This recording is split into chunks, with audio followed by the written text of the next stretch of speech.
It's Nose of the Grindstone. Wow. Morning, good morning. Look at that guy. Got to get ready for Halloween here, baby. It's Oh, you coming up. going Halloween parties tomorrow. What is Uncle Festus?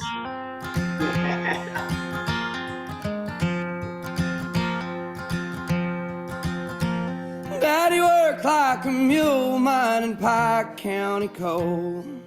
He fucked up his back and couldn't work anymore. He said one of these days you'll get out of these hills. Keep your nose on the grindstone and out of the pills. See, the ways of this world will just bring you to tears. Keep the Lord in your heart. One of these days, I'm going to surprise you guys, and I'm going to actually figure out how to play this thing. And I'm going to be like strumming along during the actual call. Today is not that day, but that's going to be at some point in the future.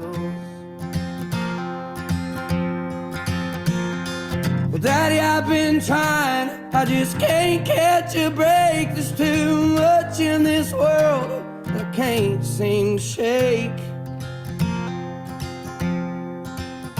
But I remember your words, Lord, they bring me to chills.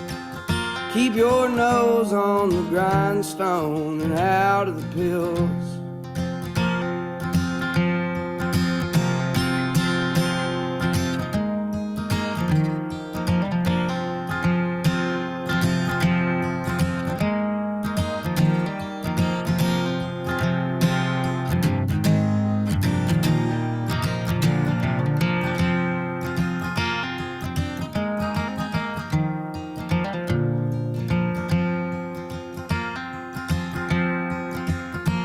Keep in mind that a man's just as good as his word. It takes twice as long to build bridges you've burnt.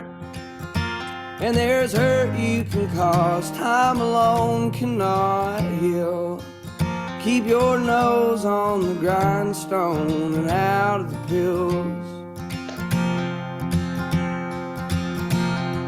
Well, Daddy, I've been trying, I just can't catch a break. There's too much in this world I can't seem to shake.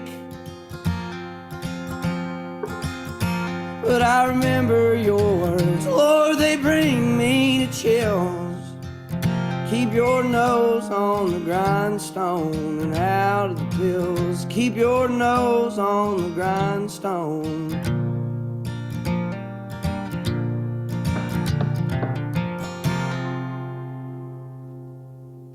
Good morning, good morning, good morning. Happy Friday. Welcome, welcome, welcome. What's going on, guys? How's everybody doing today? Doing good. Thank you. Great. Fantastic. Good. I'm excited. I'm excited I get to have lunch with Jeff Russell if he remembers on Monday. I was going to delete it in my calendar. I thought, well, I think he's still coming.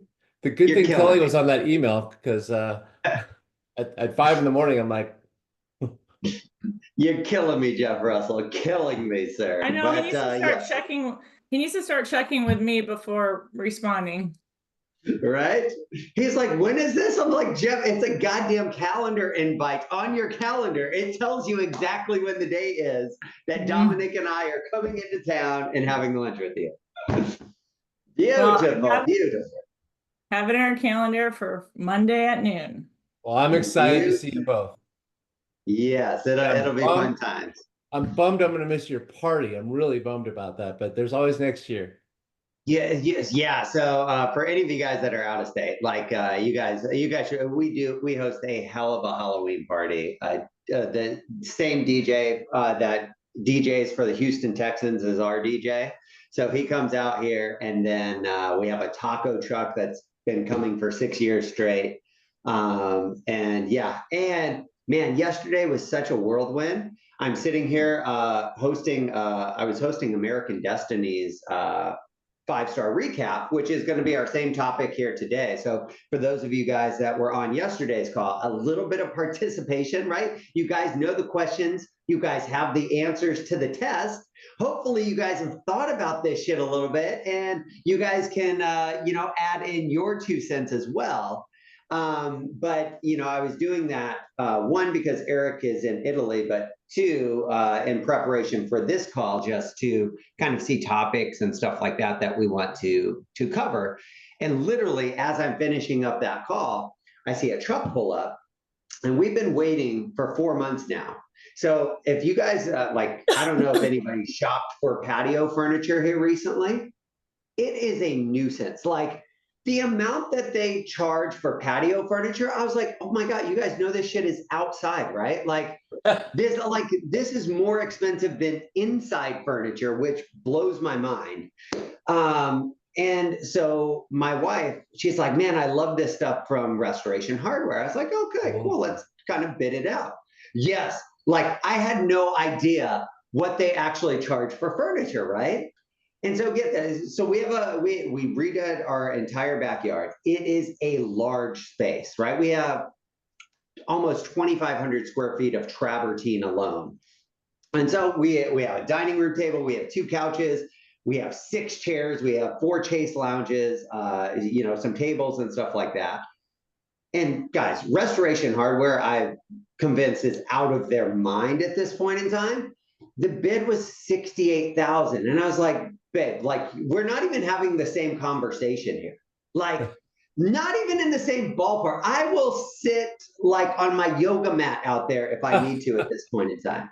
But this is and I was skeptical. I thought maybe we wasted $9,000. But my wife found the same manufacturer as Restoration Hardware in China. And they make furniture on the side as well, identical to Restoration Hardware. So we picked out our wood finishes, we picked out our cushions and everything like that. We had, they're sending us pictures along the way. And then it was sent out about a month ago, but it's coming from China. And then we had this dock strikes and stuff like that. And I was like, man, I hope we didn't get scammed, right? Because so we got all of the furniture that we were getting from Restoration Hardware for $9,000. It did cost $4,000 to ship. It was literally 20% of the overall price. And I could not believe that Restoration Hardware marks up so much. I was like, oh my God, that is criminal at this point in time, right? Oh my gosh, who would do that? So as I was finishing up this call, literally I see this truck pulling up and I was like, oh no, because they don't give you, they literally just called and said, hey, your delivery is coming. You have 30 minutes to get it off of this truck. We had 5 crates of furniture that came over. It was an absolute whirlwind, but it's all set up now. It's absolutely stunning and beautiful. So super grateful that it came in, 1, before the party, because we didn't think we were going to have furniture for our party. But 2, if you guys are ever in the market for patio furniture, please let me know. It takes 3 to 4 months to get it there, but you will have the best furniture at a fraction of the price and stuff there. So yes. Got a few requests in the chat box for the link, please. Oh, okay. I don't have that because that's my wife's department, but I will get it for you guys. I promise. I will get that for you. Yes, and Ariana does have some expensive taste there. You opened Pandora's box, Larry, so you've got to perform now. I got to perform now. Yeah, I tell you, we have it in our backyard. I did not spend Restoration Hardware prices. I am cheap as hell, so that did not happen. And I will definitely get you guys all of that info and stuff there for sure. Thank you. All right, let's start off with some wins here, guys. Who has some good stuff going on there?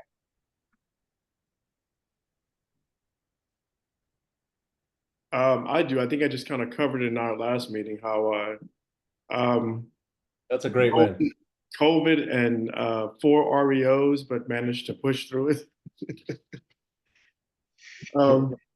You tend to get more REOs when you're down.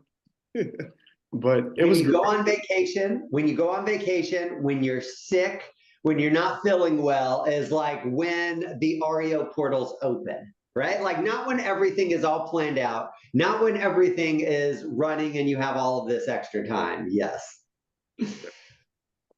Yeah, and you've been doing a hell of a job, man. You've really been picking it up really fast. He didn't really have a lot of a choice, like he's here in my market and stuff like that, and so I've been riding Michon pretty hard. I was like, no, that's not an option. This is being done today. Oh, Larry, I'll get that tomorrow. No, that's the wrong answer. Today is the right answer. When we will have this completed and done, right? And there's a reason, that when you under promise and over deliver, you get more opportunities, right? And a lot of you guys that have been in this REO and default space know that, right? Like, yes, they might give you 48 hours and they're probably not going to reach out to you if you get it to them in 48 hours. But the easier you make their life, right? If you push it to that very last hour that it's due, I can tell you this, just as you will get things when you go on vacation, when you're sick, when you're this, something's going to happen. Technology, submissions, something's going to screw up in that 11th hour. And now you have to explain why it wasn't done beforehand. So it's not good enough when you have, and like American Destiny and Bid on Homes, lots of times you have 4 days to do the BVO. No, we have 2 days, right? Cut that time in half, guys, and make sure that you outperform.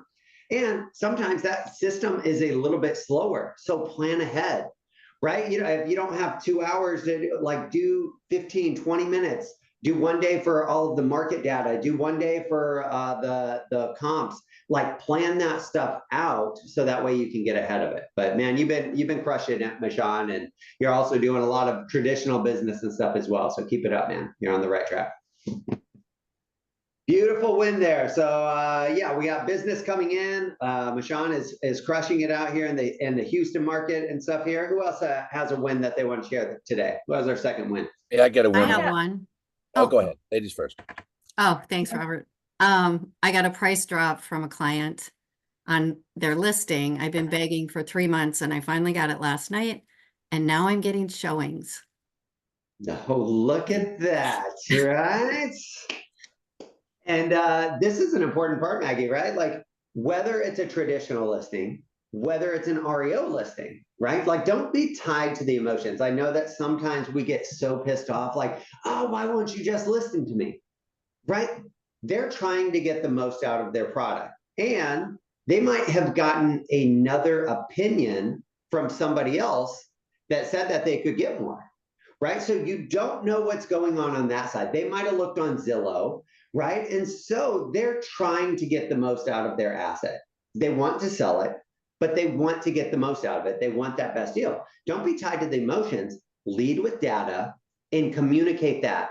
Have a weekly follow-up, like whether it's putting it in a portal or a system for notes on an REO property, or whether it's calling your client, right? Like every Friday, I used to call all of my clients and say, hey, look, this is what's going on right now. We had 2 more properties enter the market. They're priced lower than yours. They're this, they're that, right? That's telling me that soon we're going to start chasing the market. Do you want to chase the market or do you want to get ahead of it? And then be okay with whatever they choose to do, right? Don't get all stressed out. If they're not stressing about it, you should not be stressing about it at the end of the day. We lead with data and the data helps lead us to that. And then we just, if it's the same thing, we keep giving them that same data every single week until they listen, right? And that's all we can do. So nice job on the price drop. Was that on a traditional listing there, Maggie? No, this was ADR, a hedge fund. Yeah.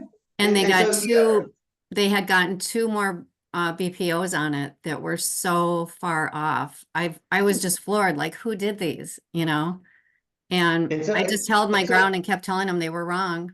So yeah, that's all you can do. And show them, don't tell them, right? Show them that they're wrong. Because again, if they're getting 2 other inflated BPOs or evaluations, right? There might be like, damn, Maggie's just trying to lowball this so she can get it off her books, right? That's where they start thinking if they have two over here that are high and one is low.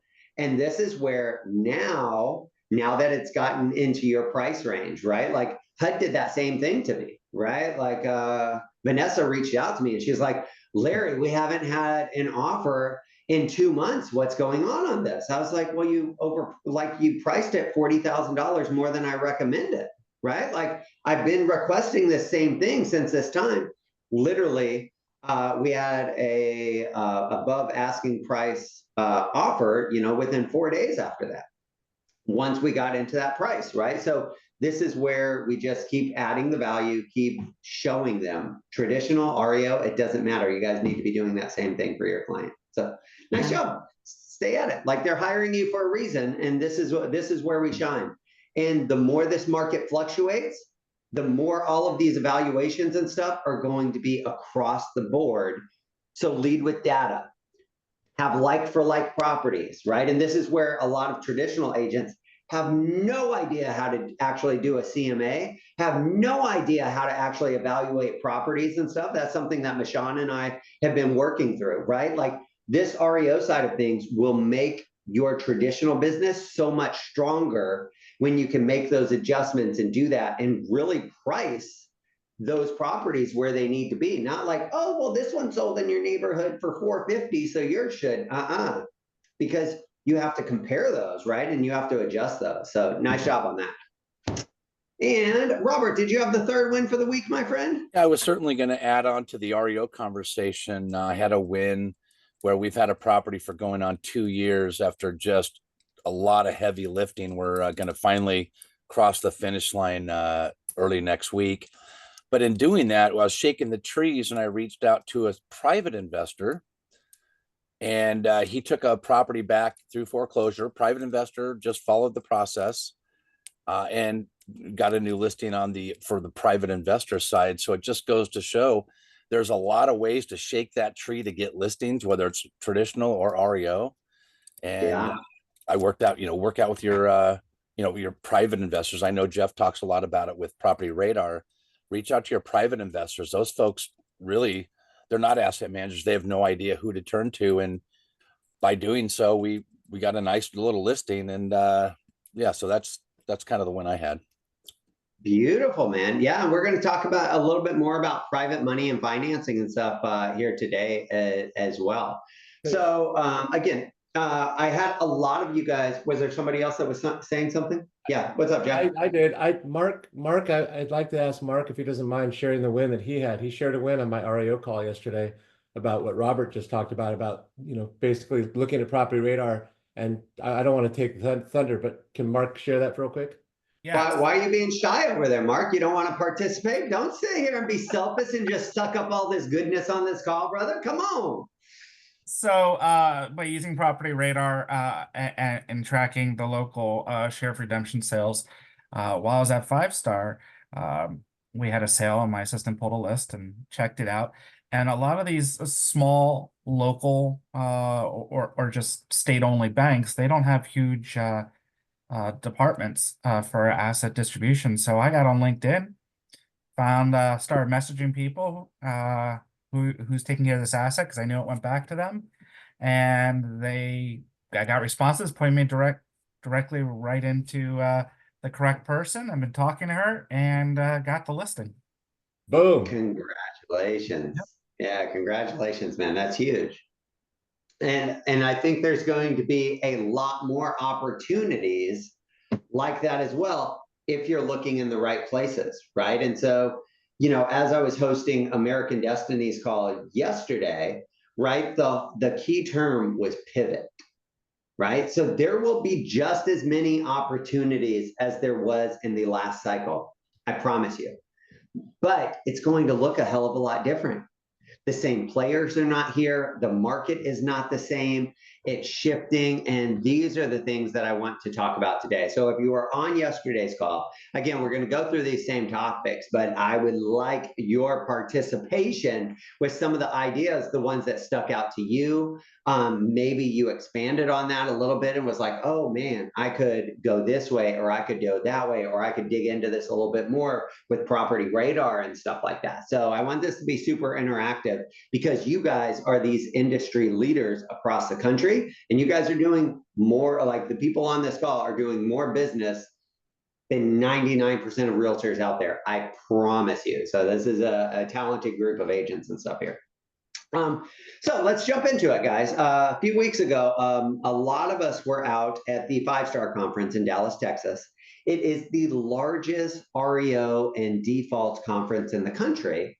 And over the past few years, it has been very low in attendance. Why?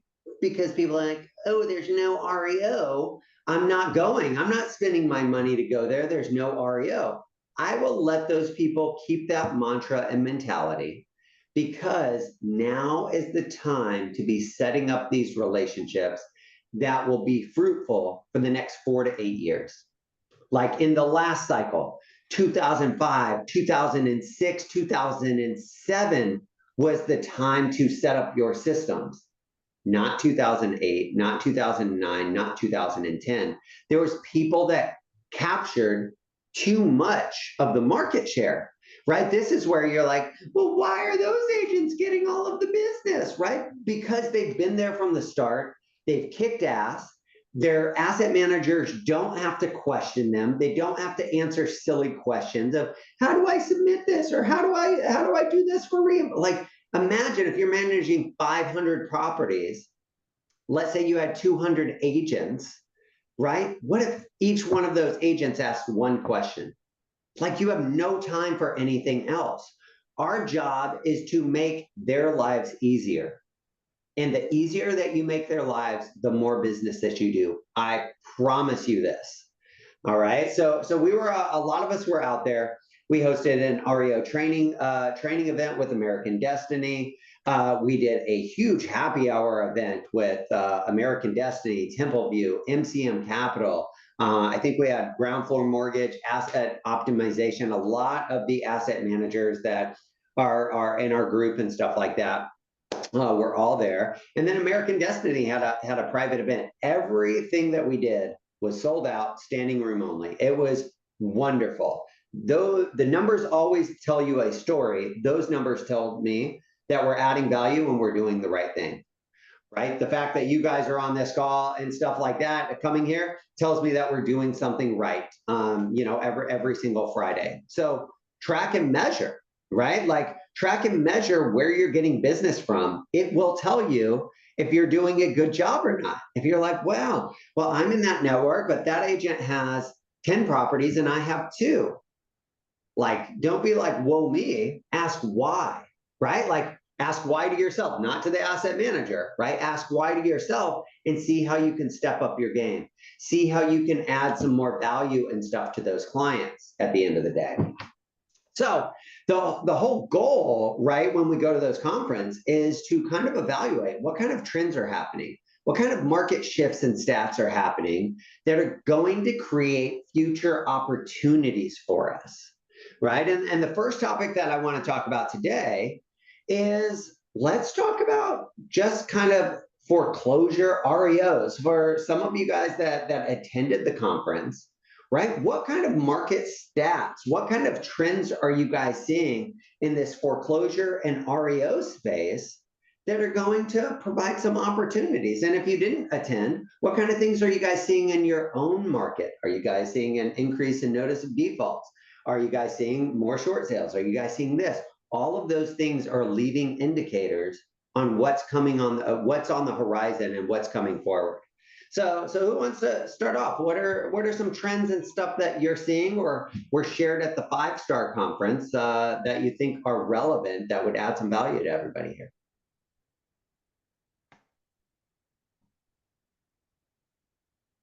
I can just chime in a little bit. Morning.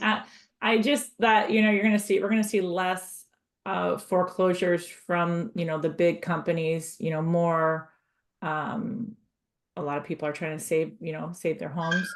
A lot of banks are big banks, but we'll see a lot of like hedge funds and, like Jeff does a lot of, fishing upstream, as he calls it, but those small independent or small banks or small investors that have, properties as well. We're going to start to see more of that.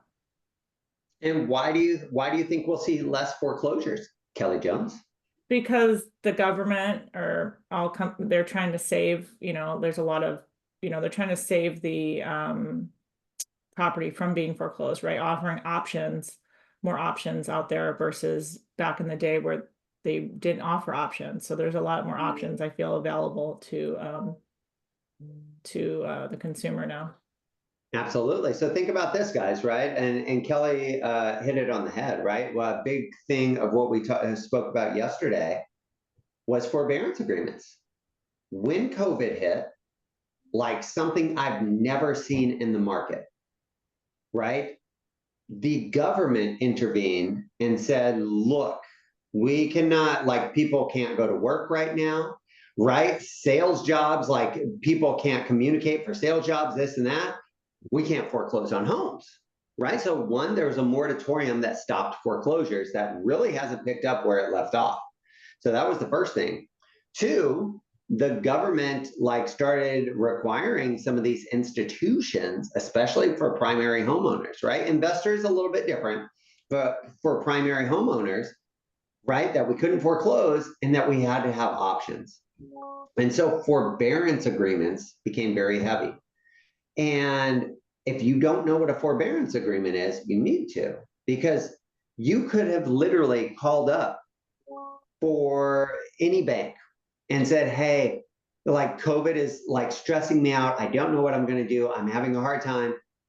No questions asked, no documentation required. Oh my goodness. Would you like to do a forbearance agreement? What if we allowed you not to pay payments for the next 6 months? Would that help you out? If you said yes, boom, it was implemented just like that.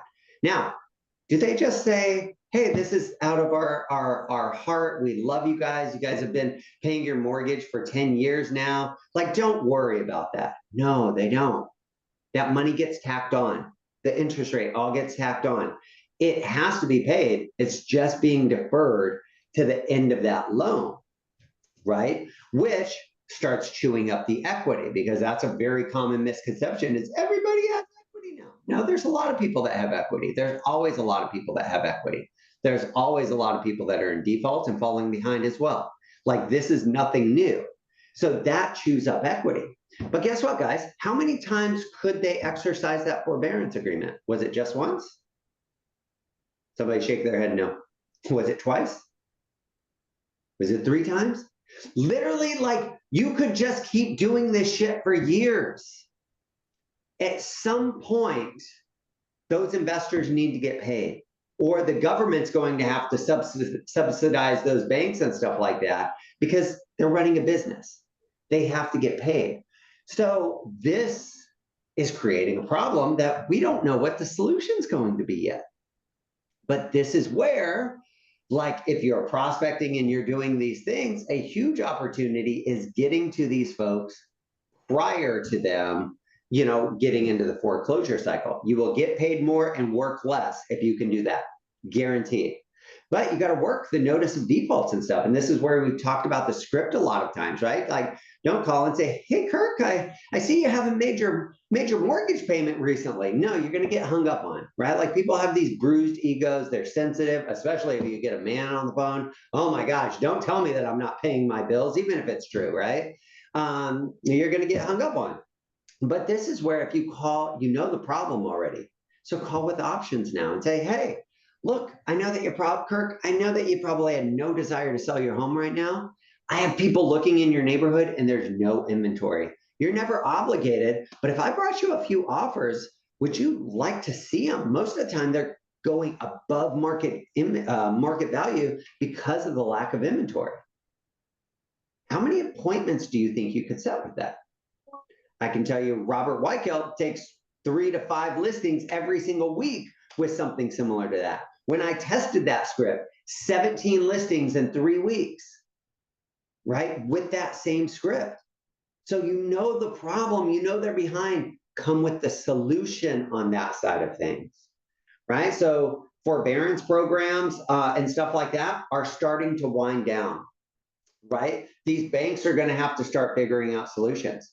What's happening with notice of defaults and foreclosures in your guys' area? What are you guys seeing with those numbers? In my area, it's interesting. I cover multiple counties. In one county, they're up, and the other one, they're still at very, very few. Mm-hmm. So it's the blue collar, lower price points I'm noticing. That's where I've seen spike. Spike in the foreclosures, the blue collar areas and stuff like that. Mm-hmm. Yep. Lower value properties. And think about that, right? With lower value properties, what is your general down payment? 3.5%, 5%, like, right? Now you get into higher price homes, right? 800,000, 900,000. How much do you have to have then? 10%, 20%, right? Like, so you start to see and notice these trends in these areas, right? There's a reason. There's a lot of REO agents that are like, yeah, I only want to do the luxury. Yeah, no shit, so do I. Right? Like, yes, that would be great. Move to Orange County with Jeff, and then every property is a goddamn luxury, right? Like, don't come here to Houston, Texas. Right? Like, you know, Sean and I, the first property that we worked together was $169,000. I was like, well, damn, we can go to lunch after this, right? Like, but again, it's the training, it's the education, it's building all of this, and we take the good with the bad on that. You know, our last one was 500,000, which is a luxury property here in Houston, Texas, right? So all of these things are happening. Who else sees some different trends and stuff going on with REOs and foreclosures right now? Well, I think the one thing we need to do as agents is we need to realize we need now business and we need future business. And so what I've been doing, Larry, is I've been really bullish on the notice of default, notice of trustees market in San Diego County. And I'm seeing an uptick, a really aggressive uptick. But I think that with the election and all that stuff going on, and depends on who wins, will dictate what kind of flow we'll have. If it's one group, it's going to be, it's okay, don't make your payment for 9 years. And the other group is going to be, you don't make your payment next month, we're done. So that's going to be a lot of things to pay attention to. But what I've been doing is just really paying attention to the notice of default, notice of trustees in my market, because I feel that's positioning myself for the post-foreclosure market. Pre-foreclosure expert that transitions into a post-foreclosure world. I'm not wanting anyone to lose their home by any stretch. So what I'm doing is I'm going out there and offering my assistance to help them right the ship. And I've been on many calls these last few months, helping people right the ship, because most times they don't know what's going on or even how to fix it. So they bury their head in the sand. That's when the foreclosure comes. If we can help them pre-foreclosure, we're building a client for life. In many cases, they all want to keep their home, but I'm finding that most of them cannot keep their home because it's just too far of a hole to dig out of. So I want to be a resource, and that's been working really well for me. But it's also getting me involved in loss mitigation conversations with the banks that know the asset managers that are building the relationships in a pre-foreclosure world. And it's allowing me to transition and position myself for the post. So that's what I've been doing. So I don't go in with the, oh, hey, I hear you're getting foreclosed on message either. I'm coming from contribution, but I'm definitely not. I'm addressing the elephant in the room, but you cannot come in so hot that it's like every other scumbag that wants to just take advantage of them. So that's not what we're here to do. That's been working for me, but I figure now business, future business. That's how I run my business. I love it. I appreciate that. And I just had, this is a brainstorming session. Can I share a Rain Man moment that I just had with you, Robert? Absolutely. So why are you not going to every asset management company? You already have this REO training built out. You're the head of REO training for all of EXP, 98,000 realtors. Why are you not going to every asset management company and saying, hey guys, look, I know that we're anticipating inventory increasing. I host classes. I'm happy to tailor something specific so that you could get a higher quality and consistency from all of your agents. Do you think that would be beneficial for you and your asset managers? What's Like funny is offer that shit for I'm free. actually doing that, which is funny. I just did a 4-part series for ResNet, who everybody Yeah. knows who ResNet is. I did a 4-part series certification course for them. I'm on the REO certification committees and a lot of different committees for NADP. So I am doing that, and I'm building the content so I can share the success stories. Instead of telling them, I want to show them, and we've been putting that together. And because we've been traveling all country, all over the country, it's my work hours have not been what I'm used to. And I look forward to 2025, making office visits, making those contacts, being a resource. And that, because that's my main message with the asset management folks, because there's not a lot of inventory in my market right now, but I see that uptick. So I'm absolutely reaching out, being a resource, boots on the ground, the expert in city and county ordinances, how it evolves around the foreclosure space. So I'm actually doing that, but nowhere near the level I will be doing it. Yeah, man. I think I mean, you already have the training and stuff built out, and that's how you add value to those consumers. Be like, look, I know your agents are already well trained in your network. Like, what if I provided an overview and training based on your system for every new agent that came into your system once a month, right? Like, whoa. Right. And offer that, like, here's the thing. A lot of those companies will probably pay you. For instance, Roofstock, paid me a consulting fee to, I think I made like $2,500 per class. I hosted one class a month for 3 months for them. I would have done that for free. Ariana also got 48 listings in 2 weeks from that client, right? I would have done it just for the listings.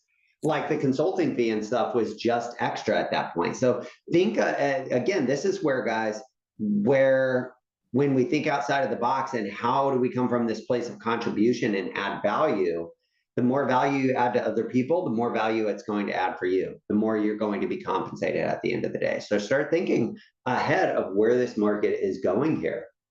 Good nuggets. I know Kelly, yeah, absolutely. I know Kelly jumped off, but she had mentioned, some of the forbearance agreements and stuff like that. One of the other topics that I wanted to chat about real quick was government and regulatory changes, right? What are you guys seeing out there for different programs and stuff like that? We talk about forbearance agreements, right? One of the big trends that I'm seeing is the Fannies, the Freddies, some of these huge sources of defaults are not necessarily starting their own asset management companies this time. They're outsourcing this business. Will it stay that way? I don't know. But this is where Kelly was mentioning about these hedge funds. So who is buying these properties? Who needs agents that have this expertise, right? That's one area that I think will be absolutely huge. We're bringing on a new partner next week that I cannot say their name yet. All of you guys will know them. I am so effing excited about this. They have an asset management side, but they also have a capital acquisition side. Their last portfolio was later this year. There's no inventory. There's hardly any inventory in California. The last portfolio they just bought was only in California, and it was 350 properties. Imagine that, right? Like, this is where we will go wherever the inventory is. And, they're also bidding on HICM portfolios, every NPL portfolio and stuff that we see out there. And that's going to be a huge addition and stuff to our group. But what kind of things are you guys seeing with government and regulatory changes in your local markets?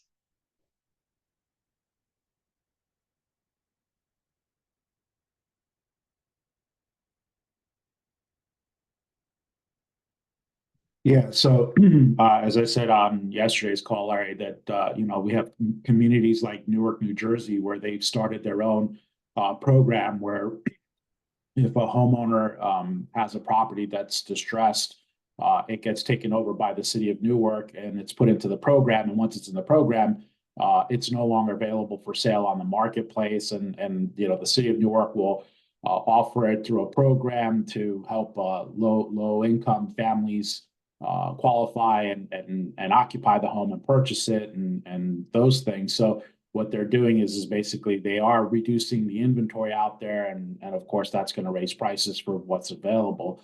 And again, the property will never be sold on the market. The homeowner, if they start to struggle, they can't sell it, they can't put it on the market. They have to give it back to the city of Newark, and then the city of Newark will go in and do what they need to do with the property. Yeah, absolutely. Anybody else? And that led us yesterday into talking about nonprofits and stuff there, right? I sit on the board for the Jefferson housing community, where literally the local municipalities will either sell us a property for $1 or they'll gift us like vacant pieces of land as infill projects. Now, we have to turn that into affordable housing to help prevent this crisis of affordability and housing and stuff right now.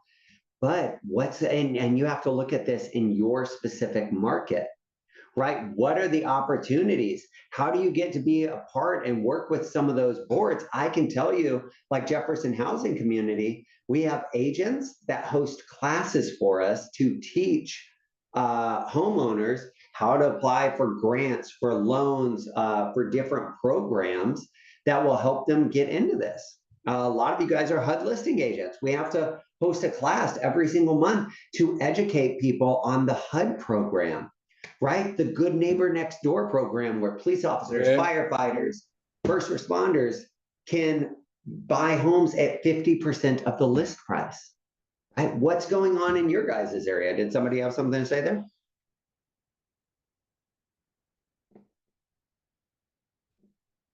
Anybody have any thoughts on that? Well, speaking of HUD, I've seen, I've had like 3 HUD listings come in the last month, and I hadn't seen one of those for a while. Okay. Also, I find that people automatically think that HUD listings are the bottom of the barrel. I've sold a HUD for $1.1 million. So HUD listings aren't always, your $40,000, $50,000 properties. I mean, I just sold one for 200 last week, but they do come in larger packages, and not all of them are destroyed, 200 is an average price for some people. Okay, let's not get all snooty over there. All right? I'll take them every day, all day long, all week long. I'll say yes to every assignment. Like Jeff Russell is like, no, I have one for $450. That's still luxury, Jeff Russell. All right, get out of your airplane, parachute down here with the rest of us, sir. I used to do short sales on condos that were $50,000, and it had a first and a second. Yes, absolutely, right? And again, this is where we just come from, this place of contribution, and how do we help serve these people? Like, even if we get REOs that are occupied or something like that, right? Like, your job with that cash for keys is to create a win-win for both parties. How do we get those people the most money possible, and we get the house back in as best of shape as possible with the least amount of effort for all parties and stuff like that, right? And this is where your negotiation skills and stuff come in. Anything else that you guys are seeing on the government regulatory issues or anything like that? I would keep an eye out, on, here's the thing. I think we broke the system in the last cycle, and they didn't have short sale processes. They didn't really even have default departments, not, to the scale that they needed them. But you know what? Over these last 5 or 6 years, has this default in this department been really high or really low? It's been really low, right? I can tell you, they haven't just been sitting there stacked. So they took all of the people in those default department and they repurposed them, or they laid them off. They're going to have to go through a rebuilding process for all of these. Now, they will have a better foundation, a better background. And so I don't think, there were some, I used to have to negotiate a short sale for 8 months. I'm hoping and praying that we don't have to go through that cycle again. But if it is, patience wins, right? Don't be tied to the result. Like, follow the process, follow up with them, have an admin or a short sale negotiator kind of going through that. What goes up comes down. We've been going up for 15 years, guys. I don't know when it's coming. I think the election has something to do with it. There could be, a black swan event with the stock market. Like, nobody knows. Like, there could be war. Like, we don't know what's going to happen. but you guys need to be positioned about this. What you got for me, Jeff? I was just gonna say the election has a lot to do with it, just like you said. What, not real estate, but REO, like what Larry said, you know, it's gonna go one way or the other. So Absolutely. And this is where we'll pivot, right? Like no matter which way it goes, like with the group that we put together, right? Like we're going to pivot and move forward, right? And we'll bring some friends along like Mark that's scared, that has commitment issues and stuff like that. We'll bring him along because we love him and we like to hang out with him and stuff like that. And he's a great person. He runs an amazing team and stuff like that. But at some point at some point he'll see the light. I'm just going to keep adding all of his clients into our group, and at some point he's going to see the light here. No, on serious, Mark, you do a we great love you, job, Mark. man. Yeah, like I will refer you everything that I have because you are one of the best agents, out there in your Amish country. So I love you to death, man. Another thing that I want to chat about, guys, and we talk about bring on different companies and stuff a lot onto this call. What kind of technology, tech tools, and stuff are you guys seeing that we should be using right now that helps us give a higher quality service to our clients? Right? Because we have this reputation of REO agents of taking shitty properties, not answering our phones, not responding to people, yada, yada, yada. How does technology help us with that? What are you guys using out there? No, I built a Salesforce CRM that I use to onboard deals that come in, whether it's off market or if it's investor property or if it's distressed or whatever. But it's strictly a pipeline for my non-broker related business. Okay. Yeah. So building out funnels and stuff. Jeff, what do you use? So, one of the things, I remember I would have properties, right? Like where literally I know I did not submit. I wanted to submit every property, right? There was too much coming in. What kind of things do you use, Jeff, to like manage your offer process and stuff like that for your REO properties and stuff? What do you use to kind of keep all that stuff straight now? I can speak on that. Dude, let me say anything. I don't want to mess it up, so I'm going to let the boss speak. Sorry, I had to hop off and talk to my admin team, so I'm back. But well, we use for REO if they don't have an offer management system, we use iList. For traditional, iList as well, but it depends. Like we have an offer spreadsheet, like worksheet that we use that breaks down everything for the client. And yeah, I hope that answers your question. Yeah, that does. So for those of you guys, iList is another preferred partner and stuff of ours. And, he comes from the REO space and basically built out an auction platform with an offer management system. You can use it for traditional, for REO.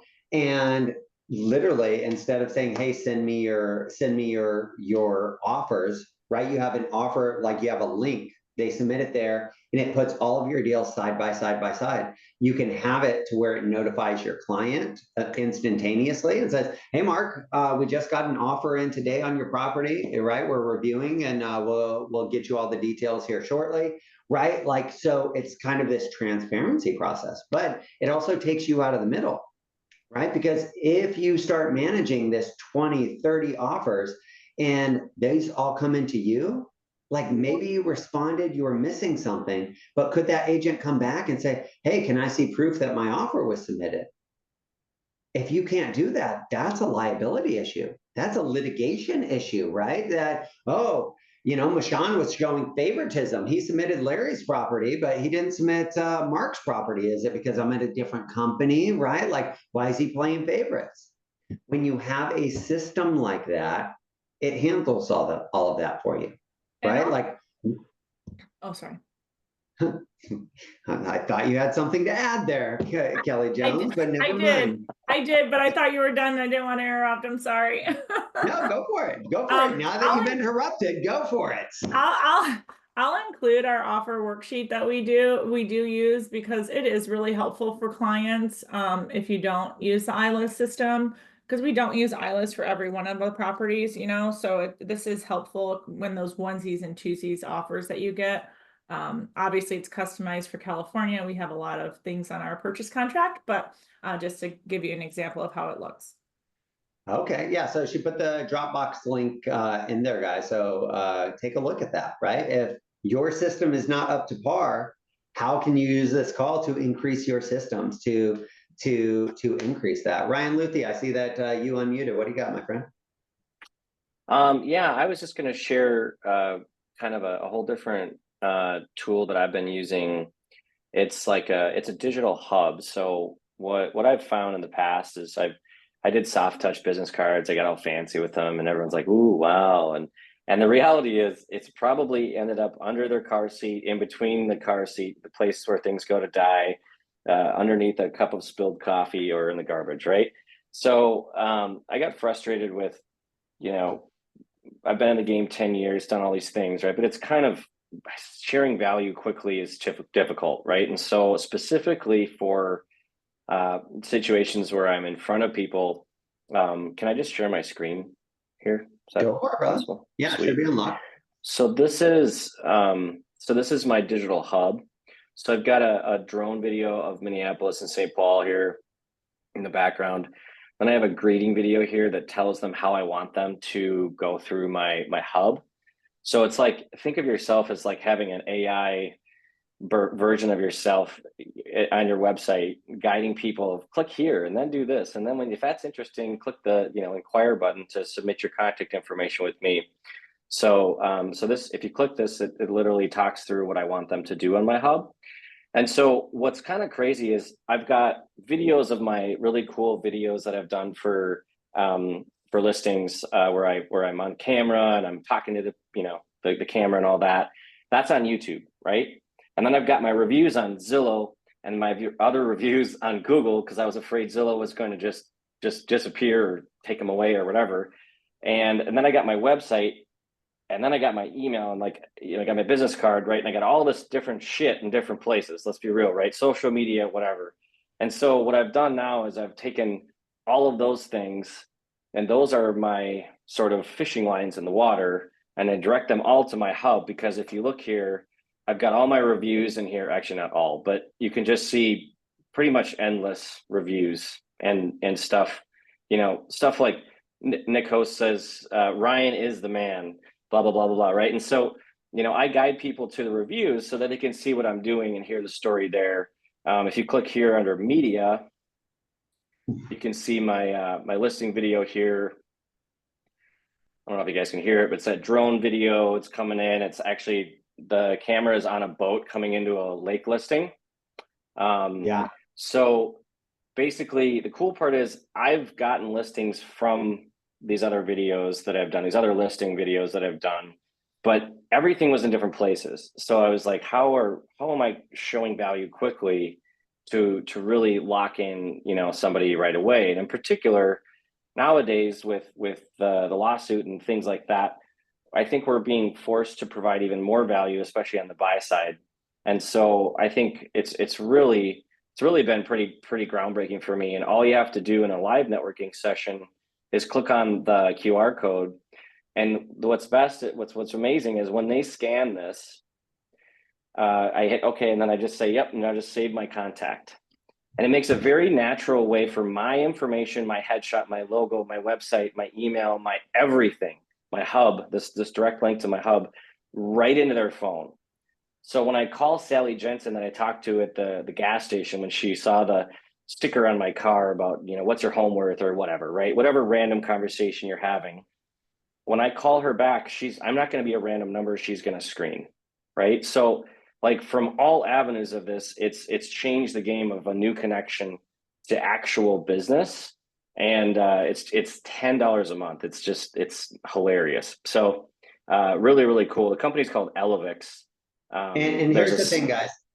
On this, I see the comments and stuff asking for more. So I already have a call set up with Ryan. We're talking in Miami next week about it. And I will bring him on just for a mastermind call on that altogether. So just give me a couple of weeks and stuff here. Well, I already plan on meeting with him next week in Miami and on Wednesday. So I'll meet with him twice next week just on that particular product and stuff like that. And then we'll set it up on how we can position it, like different ways that you guys can use it. He gave you a 20-second snapshot and stuff. And so I want to make a full call on that and then be able to like position it a little bit better. So we will get you all of that.